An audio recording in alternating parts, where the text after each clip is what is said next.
On se croirait dans un film de guerre ou un jeu vidéo. Mais ceci n'est pas une fiction. C'est la terrifiante image d'un conflit qui a déjà tué 100 000 Syriens et qui dure depuis plus de 2 ans.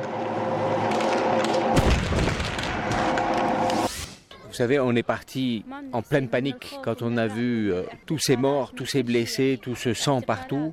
Tout le monde, tout le village est parti d'un seul coup, immédiatement. Avec les enfants qu'on avait dans les bras, on est parti en courant.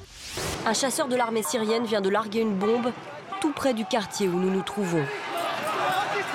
Mes frères de France, mes frères à Allah de France, d'Europe, du monde entier, Inch'Allah. Le djihad en Syrie, il est obligatoire. Une soixantaine de femmes et d'enfants sont pris au piège sous les décombres. Moi, quand je suis venu en Turquie, je l'ai fait sous le feu des avions, des bombes qui tombaient autour de moi. Par rapport à ça, la traversée dans un Zodiac surpeuplé, avec 30 personnes au lieu de 10-15, c'est rien. Arsal est situé à 1500 mètres d'altitude.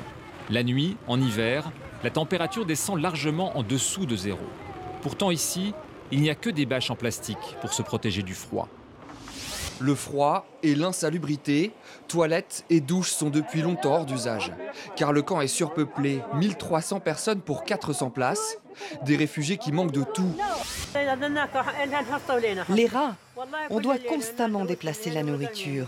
Je vous jure, on doit faire ça chaque nuit. Et même quand on la suspend, ils arrivent à l'attraper.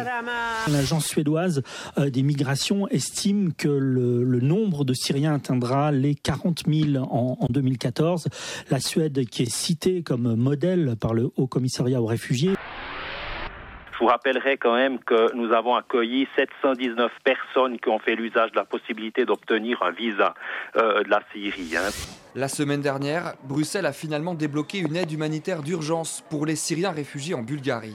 Mais pour Sofia, la priorité, c'est de verrouiller la frontière. Et puis, nous ne pouvons pas accueillir toute la misère du monde, encore une fois.